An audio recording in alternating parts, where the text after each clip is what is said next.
Hey friends, welcome to a new video. If you are new here, my name is Rachel. I am disabled, I'm neurodivergent, I'm an artist. I'm trying to get better at remembering to introduce myself at the beginning of videos. Today we're going to talk about products that I have learned not to buy. As tempting as they may be, I have learned that they just don't vibe with my style of makeup and the way that I like to present myself. So I have a list. I have a big long list.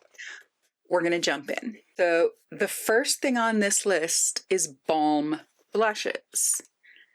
And I will show you why. These are 8 blushes from Salt, New York. I don't reach for these. And it's not that, like, I don't know they're there. It's not like I've forgotten about them. It's that they are so ephemeral. They just seem, they don't have a whole lot of staying power. And with my body and the way that I live, I sporadically need to lay down throughout the day. That usually involves putting my head on a pillow, and balm blushes just don't have the tenacity to put up with that. Normally my pillow ends up sucking up the blush. That being said, there are a couple formulas for which this does not apply. Number one is the Bosma blush formula. This is in mauve. I have hit pan. This is beautiful. I use this to do the Patrick Ta method. Once my makeup is on, I go in with a sponge and I pity pat it all over my face, and it brings the moisture and it brings back life to my skin. And this is beautiful. I also like that it's a one-off. I can toss it in a bag if I am traveling. These are technically called a balm, but I find that they have a little more staying power. These are the Flush Balms from Merit. I have Bespoke and I have Stockholm. These have a little bit more of a grip to them, and they do tend to stick around. They're also really great if I'm just leaving the house, which is when I try to use up the things I have. If I am going out, if I'm going to see friends, and I know that I'm not necessarily going to be laying down for a while, that is when I will tackle using stuff like this. This kind of bridges a gap between balm blushes and blushes that are weird colors. So this is the, what are these called? Heat Stroke from Make Beauty. This has been in and out of my declutter pile so many times. And it doesn't smell bad. And at this point, I'm not happy passing it along to anybody. So I will keep it for the remainder of its life. But that is purple. That is purple. And it's gorgeous, but it's not really a color that I reach for that much. That being said, I'm glad to have it in my collection, because when I look at blushes like that, I can be like, nope. Nope. This is also from Make Beauty. This is their micro suede, Skin Mimetic micro suede blush in Eros. This has been in my declutter box and will return. I pulled it out for the sake of this video, but that is a lot of blush for me. I like to think that I can handle pretty much any color and tone as long as I use it judiciously. Not this. This is a little too much for me, and we'll go back. My sponge just fell on the floor. We'll go back to the declutter pile from whence it came. I have also steered away from buying blushes that are just incredibly vibrant and bright. Again, with an exception. This is Sangria from RMS, and it is bright and vibrant and gorgeous, but it's also not too dark, and this formula I know I can sheer out. So what we have here are rules that I generally go by, with a couple exceptions here and there. Powders with talc. I looked up the 3 powders that I have, and none of these have talc, which is why I bought them. The Kosas Cloud Set, like, I have put this thing through the ringer. Beautiful powder. It doesn't dry my skin out. I find that with powders, especially when the first ingredient is talc, it doesn't work so well on my face, and I don't know why. I'm not a chemist. I'm not a makeup science person. I will say the Givenchy powder that I finished, I had a mini of it and it was lovely. It had talc in it. And when they removed the talc, it changed the formula and it just wasn't as nice and smoothing. Like I touched it in store and it just wasn't it. And I don't understand it. It must have been that particular formula that worked the talc in, and it was beautiful. But these three powders, so we have the Kosas, the Make diffusion set. This is a brand spanking new pan, and the House Labs, which I almost called the Hourglass because it's got the big H on it. None of these powders have talc, and they're all lovely. They're lovely powders, and they do what I need them to do without being too fussy. So overall, I tend not to buy powders that have talc. They just don't usually, with few exceptions, work with me. Silicone primers. There was a day, starting with Smashbox, when every brand had a silicone primer. And a lot of them still do. I never found a way to actually make them work. This mini of the Tatcha Silk Canvas has been in my life, I want to say 2018, 2019. It's been around a long time, and I'm almost done with it. This is mixed with the Milk Hydro Grip and a little bit of the Rare Beauty Illuminating Primer. And I use it to fill in my lines before I put on before I put on a foundation that has more coverage. I like to make sure I have some plumpness in my, marionette lines and the lines under my eyes. And that is nice with this, but I don't know that I would intentionally repurchase something like this for that purpose. At this point, I am using this for that purpose so that I can finish it up. It's not something that I intend to repurchase. That being said, the Re-Evolve Radiance Primer from RMS does have some silicone in it, but it's much looser, it's thinner, it's got, the built-in sheen and radiance. It's not meant to be pore filling. It's not meant to just press into the pores and then it just makes your makeup pill. That's not what this does. I think this is going to be next on the chopping block as far as the project pan goes, because I just don't reach for them. So again, exception to the rule. This I don't have an exception to, and it's rainbow palettes.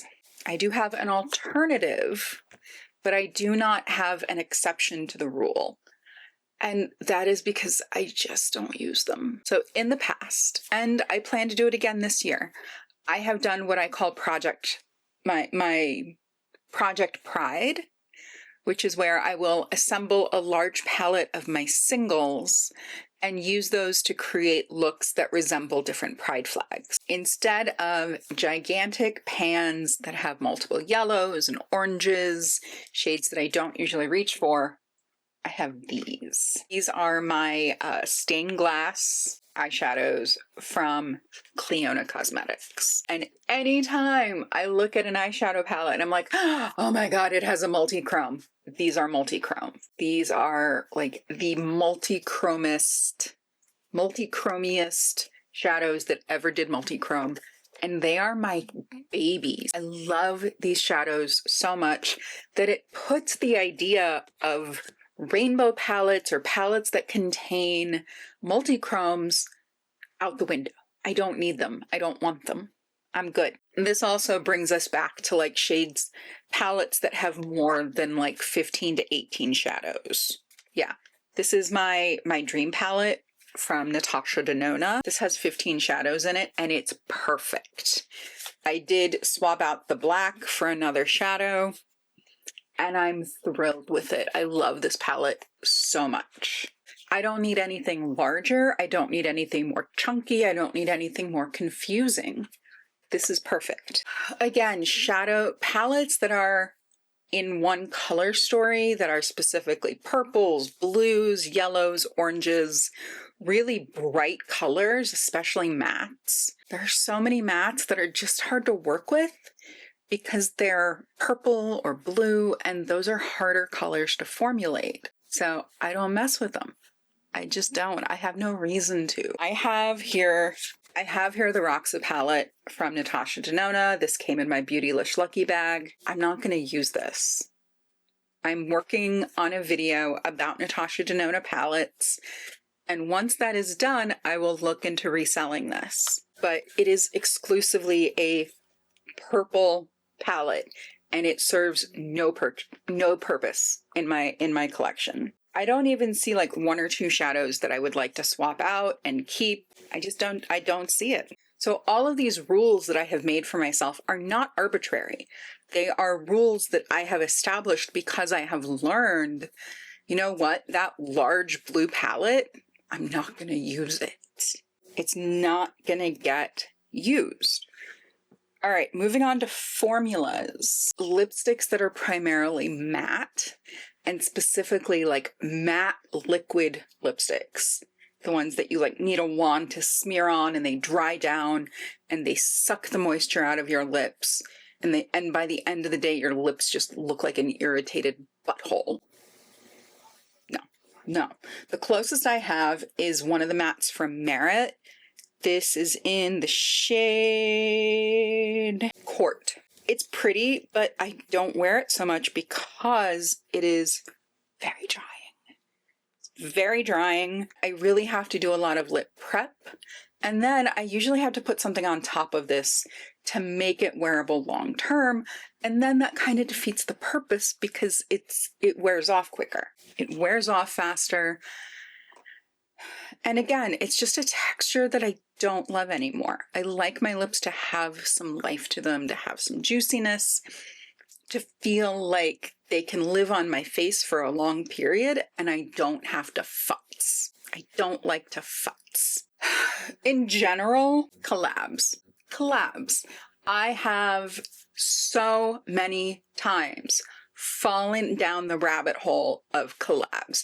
I had the Ciate and Jessica Rabbit highlighter. I had all of the Disney princess and villain palettes. Oh God, what else did I have? I had the ColourPop Safia Nygaard lipsticks. Those were beautiful. They just went off. I have done collabs. The only collab in my collection is this stupid little 6-pan from Makeup Revolution that was a collab with Clueless. Which, like, I'm an elder millennial, okay? I was a child. I was a teenager. I was in, like, 7th grade when that movie came out. So it is a part of my blood. And this is the Thai palette. So it's got the, like, burgundy, the burgundy plaid. And these mattes are beautiful. I don't fuck with these shimmers. But I really like, especially these two mattes. And they're such unique colors, I can't find them anywhere else. Also, it's Thai. So R.I.P. Brittany Murphy. It's small, it's silly, it makes me laugh, but it's also useful. I could depot it if I wanted to. I don't want to. Because I like knowing it's back there. I like looking at it and laughing and smiling.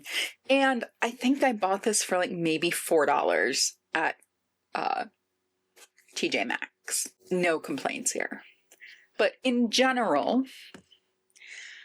I don't mess with collabs. It's not an element that really draws me in. If anything, all of these collabs with IPs kind of push me away. I don't get excited about them. What I do go for when it comes to collabs are bags. I love a good bag. I probably have too many, but as far as I'm concerned, depending on the trip, there's never too many bags. So I have this silly Lilo and Stitch bag from Wet n Wild. Yeah, these both are Wet n Wild. And this bag doesn't feel like it's made of the best quality, but it has been sturdy. I think I've repaired the zipper like once, but that's it. It's been a really good, sturdy travel bag. And it is silly, and it's cute, and it makes me laugh. I didn't go for any of the makeup. I just wanted the silly bag. And then this bag has proven to be so useful. This is the Wet n Wild Nightmare Before Christmas bag, and it is huge. It's huge inside. It's got this big zipper pocket. I have fit makeup, skincare, and brushes for a single trip in this bag for multiple days. It's big, but it does such a good job at keeping everything together. So if a collab comes out and it has a bag that is just so eminently useful, I might bite, especially given that I think this was like maybe $15. And I don't know if it's leather, it's faux leather, but it feels really nice. It's heavy quality. The zipper pulls, the zipper pulls are bats. Isn't that amazing? I love the attention to detail with this bag. So I'm a sucker for a bag, but not collaborative makeup. Weird lipstick colors. I used to love a good weird lipstick color. I have grown up. Again, it's a matter of like, it wears off weird and then I have to go back and revisit. And it takes futzing. Not here for that. And last one is like full coverage. I like a good full coverage foundation. The Dior, this stuff is bonkers. First of all, it's really concentrated. I have had this since, I don't know, November, and I've barely used any fragrance. But that is about as full coverage as I go. And I would say that that's like medium-ish. Once I color correct, I don't need that much coverage. I just need to even out my skin tone, and that's not even a need, that's a want. I want to counteract my redness, even out my skin tone, and start fresh. And that's what stuff like this allows me to do. I don't need to bake. I don't need anything that's just like dries down. Oh my God. I'm trying to remember some of the foundations. There was one from Rimmel. Oh my God, Rimmel. Who remembers Rimmel? That was just so drying. So drying. It's not even funny. And I think that's it. That is the list of things that I have decided are out of the realm of possibility, with a couple exceptions. Now, some of these exceptions reinforce my idea that like, yeah, no, that was a smart idea. That was a smart rule to set, that I don't buy lipsticks that are matte because I just don't wear them. However, I can play with my rules surrounding blush. I can mix those up and make exceptions to the rule as long as I know that I will use them and it's something that I'm going to enjoy. Thank you for joining me today. Thank you for spending this time with me. I really appreciate it. I hope you are taking care of yourself so you can take care of each other, and I will see you all in my next one. Bye, friends.